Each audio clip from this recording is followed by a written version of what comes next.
Trigger warning, spoiler alert, California, here we are. You're experiencing the Tom Kelly Show. That was an awful introduction. A spur of a moment, going to do a short podcast because if this is a personal growth podcast infused with a sexy man and a lot of comedy, we're honoring our commitments. And I committed to you guys Monday, Tuesday, Wednesday. We are doing a podcast now. I already burned through my 2 evergreen shows, and I'm having a great time in LA. I have a lot to potentially do, but you know what, man? I promise to take you guys along the ride for the journey, and that's what we're going to do. Nobody really commented on whether or not they liked or did not like yesterday's podcast. I guess that would be Tuesday morning's podcast. Oh, geez, it's Tuesday already? Yeah. So Tuesday morning's podcast where I walked past the Brady Bunch house. I thought it was an interesting podcast, talked about the news and whatnot. I did not like the camera work, but I was wondering what you guys thought of the audio quality. That will help me determine whether or not I ever do a selfie stick edition of the Tom Kelly Show podcast again. Either comment, direct message me, Tom Kelly Show on Instagram and Twitter and whatnot, or comment publicly on the fan page or the secret fan group, or email me, TomKellyShow@me.com. You know how to get a message to me, people. All right, don't be shy. Did you like the selfie stick edition, specifically my friends who listen to the Tom Kelly Show podcast? So I have news I want to talk about. I think the big one everybody is talking about is Elon Musk buying Twitter. Like 20 different comedians had this joke, and I'm going to stick with it. The question is, Twitter is a place where people can anonymously say anything they want to anybody they want to. Can Elon Musk really make it worse? And to that I say, I don't know. I mean, you're right. There are some people who don't want Donald Trump on it because he was spewing, certain things and about the rigged election and if it was rigged or not rigged. I didn't necessarily love that. I think at a certain point that guy was getting dangerous. And at a certain point, a platform like Twitter does have a responsibility to regulate their content the same way NBC News does and ABC News does. And is there some sort of journalistic integrity? Because remember, the standard for free speech is you can say whatever you want, but you can't go and yell fire in a theater. So could Musk make things better? I don't know. Could he make things worse? It's hard to believe, but maybe. And we've talked about the show. What I find scary is there's a lot of banks loaning Musk money to buy Twitter. And it's just powerful to me that this big billionaire using borrowed money to buy a billion-dollar company, multi-billion-dollar, $54 billion company. Basically, these banks are giving Elon Musk $54 billion based on the fact that his stocks are worth billions upon billions of dollars. And what happens if Tesla's stock crashes? What happens if Twitter's stock crashes?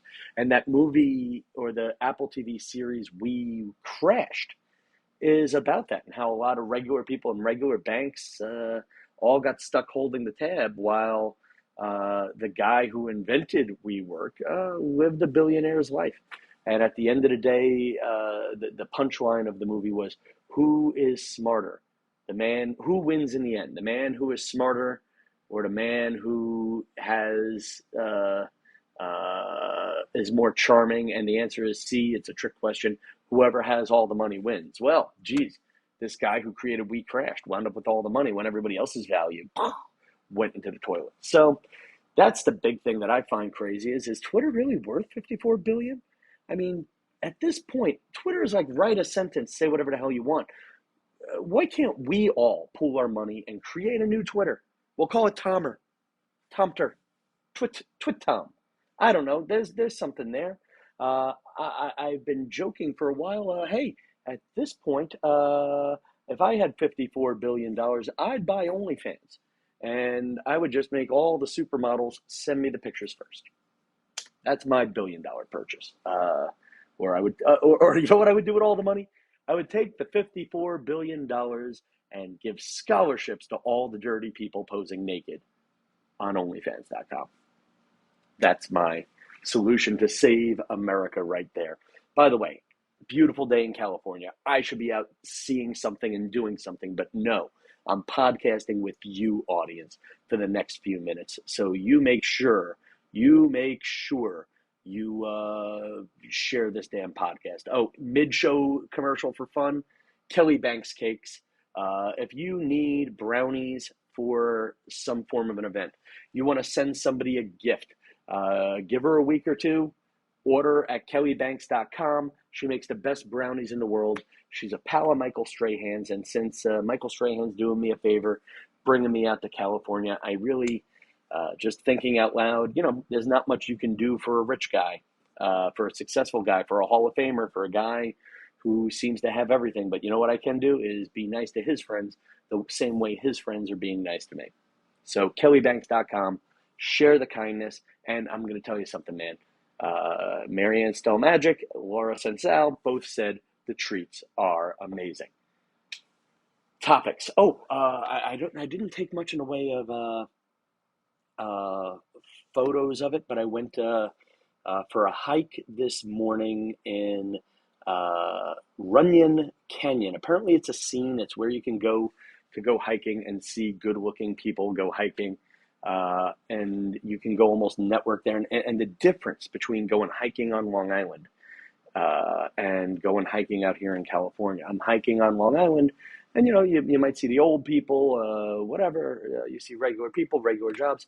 Within a minute of going into this damn gated park, there's a guy like on the phone, and not even on the phone. He was talking to one of his friends. This guy going, and for my sizzle reel, I had a beautiful shot that I wanted to get, and the shot came out great, but the sound guy screwed it up. But my agent said, let's do it over. And I'll tell you something, man. I kind of love showbiz talk. I kind of love being around showbiz talk. Could I ever move out here permanently? No. I love my family too much if I'm owning that at this old age. But on the other hand, my family, everybody else is growing up and moving on. So, the nephews and nieces get older. My parents, even they got their own thing going on.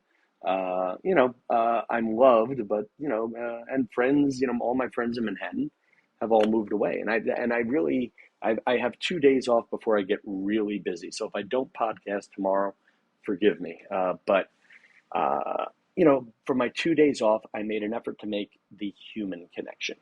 So on Monday, I saw my friend Paul, who is loaning me one of his extra cars. He's in the auto body business, and he fixes up cars. He fixes up cars, and then he sells them or rents them out. He's loaning me one car that's mid-process, I guess. It's a great car, so long as I don't put anybody in the front seat. So if I can't go on a date, but I could drive an Uber. So anyway, Paul, I had a great date with him, and it's fun. Paul was really Sal's best friend growing up, and it's funny how Sal once said recently, I say it's my friend Paul when I want something from him, and it's Sal's friend Paul when he's doing something crazy, or telling a funny joke or an off-color joke. But he's my friend Paul too. I love him like a little brother. Sal and Paul were best friends, and I was probably the big brother saying, "You guys are crazy. What are you doing?" That's my relationship with him, and it's fun to see a kid who, turn himself around is the wrong word. Achieve their potential is the right way to say it. Paul's running a big business. He's got a nice wife, and his daughter, Frankie, was just so sweet. So, yeah. So it's about the human connections. And then today I had a lunch at a place called the Smokehouse, right across from the Warner Brothers studio lot. And I had lunch with Christian Blatt, who you guys have met on the podcast, and my friend Josh Payne. So I'm trying to make an effort to make human connections. Like, yeah, Make the human connection while you're doing the business. That's what we're doing there. Kind of a boring detail to my trip, but there you go. Musk taking, just a few more news headlines while we're chatting. Wheel of Fortune. Wheel of Fortune. What the hell is going on over there? Anybody know what's going on at Wheel of Fortune? Someone get Sajak on the horn. Yesterday's New York Post has the headline. Thierry Vanna White breaks down in shocking Wheel of Fortune moment. Has anybody else noticed that Wheel of Fortune is having a lot of shocking moments lately? First of all, you got Pat Sajak stormed the Capitol on January 6th, 2021. That didn't happen. By the way, stop, pause. See, that's one of the things we're all afraid of Elon Musk changing when he goes to Twitter is I could tell a joke like that unchecked. Yes, Pat Sajak did not storm the Capitol to my knowledge. Okay? Pat Sajak, 76-year-old host of Wheel of Fortune, did not storm the Capitol January 6th, ... to my knowledge. Put that out there. But he's posting some rather strong conservative opinions for a guy who has nothing to do. He has billions of dollars, but he could, nobody wants your opinion. All right. All I want to know is Y a vowel? Can I buy a Y on Wheel of Fortune? But back to Wheel of Fortune. They're making too many headlines for Wheel of Fortune. The judges were being too hard on the contestants. Pat Sajak was being mean to some contestants. Vanna White is now crying. All right, stop being needy, Wheel of Fortune. Here's what I want out of Wheel of Fortune. I want Wheel of Fortune to be Wheel of Fortune. Wheel of Fortune is Pat Sajak, Vanna White. I really don't care who the hell either of them are. The star of the show is that damn wheel and the game. Stop being needy, Wheel of Fortune. This is kind of like how at the end of the first run of the original Law and Order, they started adding plots and depth to the character and running storylines. I don't need that. I just want to pick up a crime and a murder. All right, that's why I don't like the SVU. SVU, there's always just something going on. And frankly, with SVU and that new one, Organized Crime, all right, I do not want to see Olivia Benson or Elliot Stabler on screen together unless those two characters are dating. Those of you watching the podcast are seeing me make the making sex hand gesture. So there's a treat for you guys. What else is going on? Oh, there's a list of things, not to switch back and forth between two stories, list of things Elon Musk would do if he owned Twitter: authenticate users, kick off the bots, make it more transparent, possibly bring back banned accounts. That's why everybody's all excited. Yay, Trump's back on Twitter. Add an edit button. I think that's kind of cool to be able to change your opinion as time goes on. And there you go. Smokehouse was kind of too dark for lunch, but we had lunch out in a patio. White pants. What's the deal with the white pants coming out? Is this a Los Angeles thing? I have seen white pants all over this damn city. There's white pants everywhere. It's a little bit crazy. The only fashion rule I know is no white pants until Memorial Day. And I've been seeing this creep up for years. In New York, I'll make a joke about it. But out here, I feel like I'm in the minority, being the white pants fan or anti-white pants man. I'm an anti-white pants man. All right, speeding through some of these topics, keeping you going. Showbiz lunches, fajita. So I'm working at a TV show. They're making everybody wear masks. They're very COVID compliant, good people there. And I had to wear a mask, and the place served fajitas for lunch. And basically, my mask had fajita breath. So there you go. And at a certain point, that lifelong smell of fajitas, not going to make that a perfume, not going to make that a scented candle. Bidets. I've always been fascinated with bidets. Does anybody listening to the sound of my voice own a bidet or have used a bidet? I feel like my friend Daniela Anastasio, who's living in Florence, Italy, has a bidet. My friend Paul runs an auto body shop up in Woodland Hills, California, up in that direction. And the building used to be owned by an Israeli man. And the Israeli man had a bidet installed in a auto mechanic's bathroom. It's the nicest bathroom in a mechanic shop you're ever going to see. And I guess when Paul bought the building, the old Israeli guy says to Paul, "In Israel, we do not wipe, we wash." And I'll tell you, I like to shower after I poop. I like to shower after I poop. Actually, I had a indigestion going into Monday, but I didn't record the podcast. I aired the Evergreen Show, but I wanted to do a topic because I think I ate too many vitamin C pills, and I just wanted to do a topic. Why you pooping funny? Why you pooping funny? Other fun things going on. Oh, actually, geez, I should do this. Um, have you ever stayed at a hotel so long that you have to do the laundry there? I should be doing laundry today, but I'm not. Um, 20 minutes. Ooh, this is a good topic from my friend Emily Pothast, who is a stand-up comic on Twitter at Emily Pothast. She actually has some really fun TikToks. Did I say Twitter? I meant TikTok. Anyway, Emily says, and I'm paraphrasing what she said. Comedian Emily Pothast jokes on her TikTok, when someone says something will take 20 minutes, that is a lie. Is 20 minutes the ultimate number of saying this is going to take a while and we don't know how long it's really going to be? Like, when is the flight taking off? 20 minutes. How long is this meal going to take? 20 minutes. How far away are you? 20 minutes. Is 20 minutes like the maximum amount of time that you can say something is going to take before the other person goes crazy? 20 minutes. Like, how far are you away by car? Probably an hour, but I'm saying 20 minutes.